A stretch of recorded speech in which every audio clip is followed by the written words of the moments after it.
here just because we recently asked you, Dwayne, you might remember, who we should come to if we had an issue with the sheriff's department. And so I'm here to address that. Is it okay if Yeah, come up closer so we can hear you better.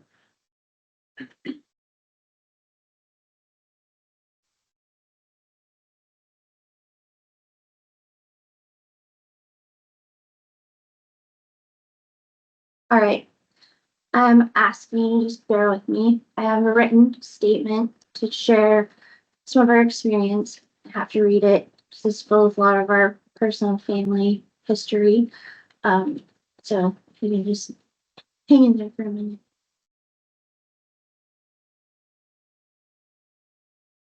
On the morning of August 18th, 2023, I received a call from my mother-in-law that my sister-in-law had died by suicide. ShayAnne Boyes died in Alberton, Montana, where she was living with her boyfriend and 2 children. Shay's children were in Tarkio with family on the morning of her death. They had been staying with Shay's mother, Deb Boyes, or Shay's brother, Justin, and I, all summer while their mother was experiencing a mental health crisis and multiple treatments for that crisis. When Shay's boyfriend phoned Deb to let her know that Shay had died, we all knew it was by her own hand. We didn't know specifics, but based on the state of her mental health over the summer and the fact that we had all been working so hard to keep her alive during the previous months, we understood what had happened. It's difficult to recall the exact order or timing of events that day. I know she died fairly early in the morning. I know the sheriff's office was called and that Sheriff Ryan Funke attended the scene. I believe at least one deputy attended with him, but I can't say that for sure. I also know that at some point in the later morning or afternoon, Sheriff Ryan Funke came out to Tarkio to speak with Shay's family. At that point, he told us that he believed she had died at her own hand, but due to some inconsistencies and the issues that had arisen from the Barsati case, he was going to be in contact with DCI to make sure there were no loose ends.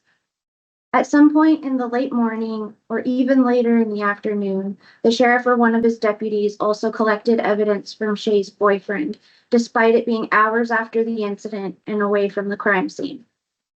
I'm purposely being vague in those details, but I will say that the evidence collected at that point likely should have been collected by the sheriff's office on scene as soon as possible.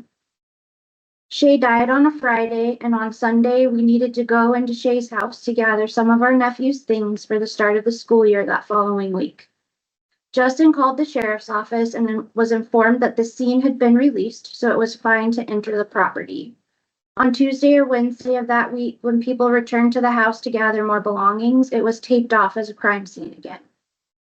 Justin spoke with Sheriff Funke to ask why this was, and was informed that DCI had arrived to do their investigation.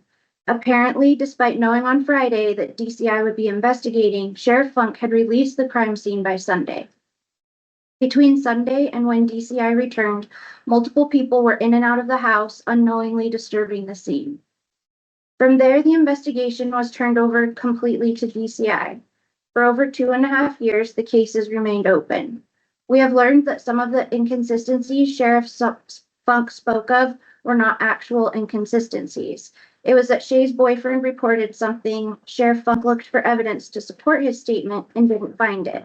The evidence supporting what her boyfriend had said was easily found by DCI investigators.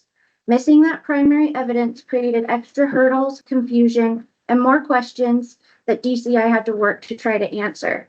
Those questions are still not answered. On the day of Shay's death, Sheriff Ryan Funke was kind as he shared details of his investigation. He offered condolences. On that day that Shay died, I felt he did what he could with a terrible situation. As I learned more, I realized that he had maybe messed up more than was ideal with the initial investigation. As the years go by, we still don't have answers, but we do have more knowledge of how the initial investigation was mishandled. We also have more understanding of the other challenges Sheriff Funke has in doing his job to the standard which is required. I want to be clear that it was not only the sheriff's office that created this awful reality we live in every day. The attorney who insisted on representing our family, who already knew many details of Shay's death before Deb even spoke with him, happens to be the same attorney who has worked so hard to defend Ryan Funke. We now find ourselves asking questions like, is there some connection there that made our attorney act as part interrogator when Deb, Justin, and I met with the DCI investigators? Has the investigation gone on this long because that same attorney, while representing us, worked to encourage a narrative that this case was not as cut and dry as we all thought? Why was he the one pushing the idea that Shay's boyfriend had done something to hurt her? Why did he want to create a narrative different from what all of us, his clients, had experienced? Why did this attorney stop returning our calls when evidence didn't seem to support his narrative? Who told him about Shay's death and the details around it before we even spoke to him? I'm not saying these questions are necessarily rational, but when you've been treated this way for so long by the people that are meant to help you, it's hard not to wonder why everything seems so upside down.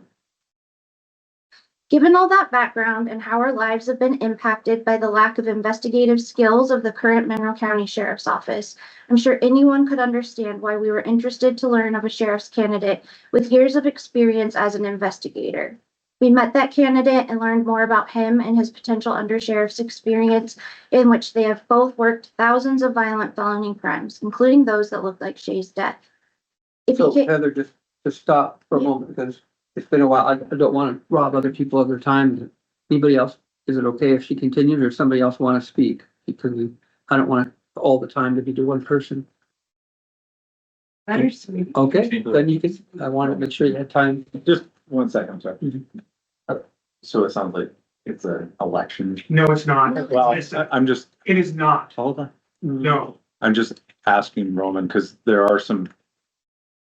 I'm not as familiar always with the county policies, but I just want to make sure that like, if we're promoting a candidate. Right, we don't want to. Then I just want to make sure that because it's a public forum and.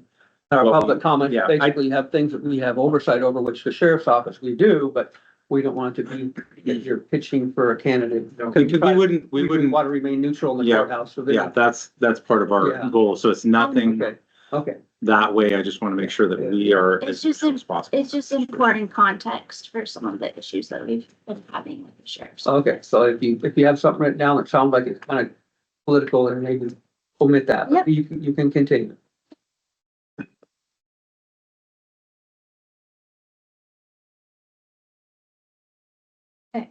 So it became strikingly clear to me that had there been proper investigation on the scene of Shay's death, we would not still be waiting for this case to close. That also means that proper investigation would cause a death like Shay's to be fully investigated effectively without all the confusion and missteps that occurred in her investigation. Real investigation means that should our fellow community members experience the devastating loss of a loved one, at least they have someone who can bring them closure and avoid adding insult to injury.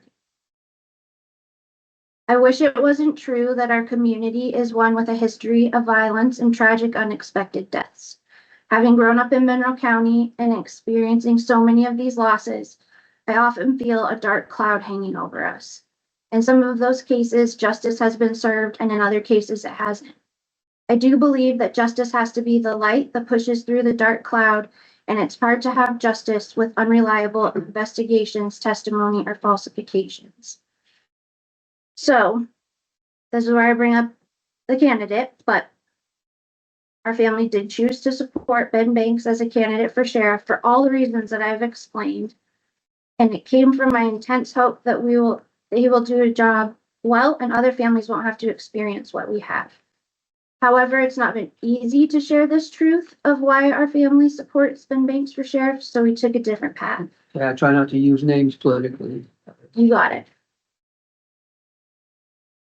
While holding our own experience close to his chest, Justin decided to take on obtaining as much knowledge as he could about Brady law.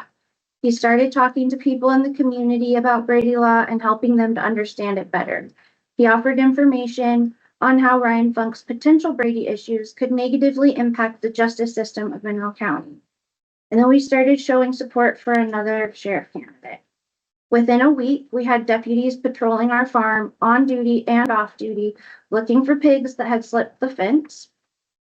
Apparently, the whole department was given an order from the sheriff to issue a ticket to Justin anytime there is a report of a pig being out on the wrong side of our fence in Tarkio. Justin has received 2 tickets. I'm not going to go into any more detail on this, as Justin has pleaded not guilty and has not had his hearing.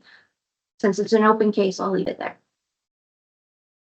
Even with all that going on, we weren't ready to go public with our actual experience with the Monroe County Sheriff's Office until April 11th, 2026.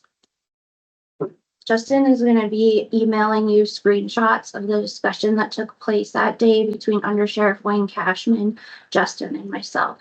It speaks for itself in terms of tone, but I will say that mine and Justin's comments came from reaching a breaking point.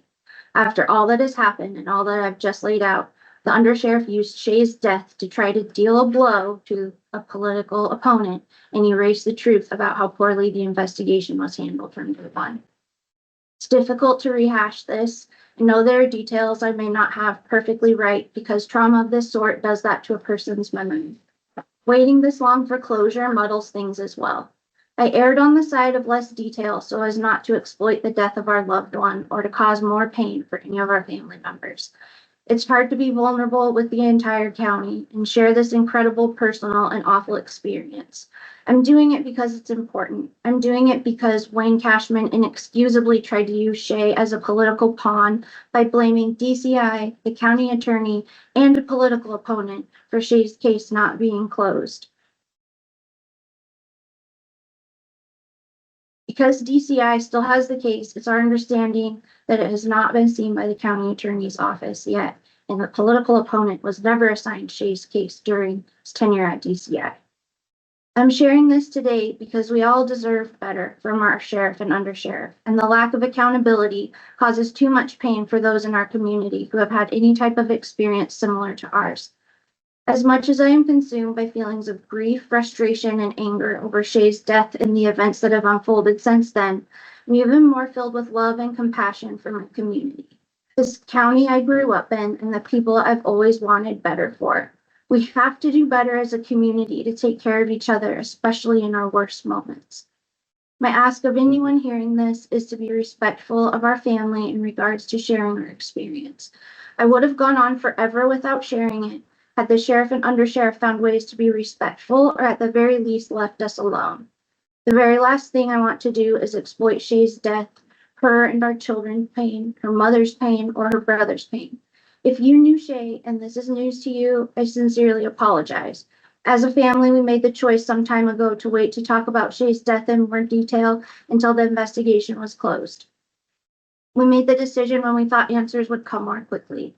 We have been stuck in limbo, waiting, still without definite answers, and have felt unable to even memorialize Shay without those answers and closure.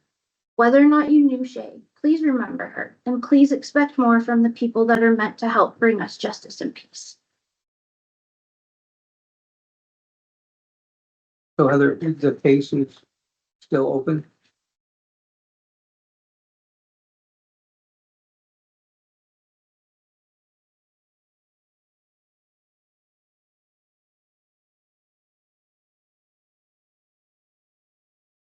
Okay. Anybody else have public comment?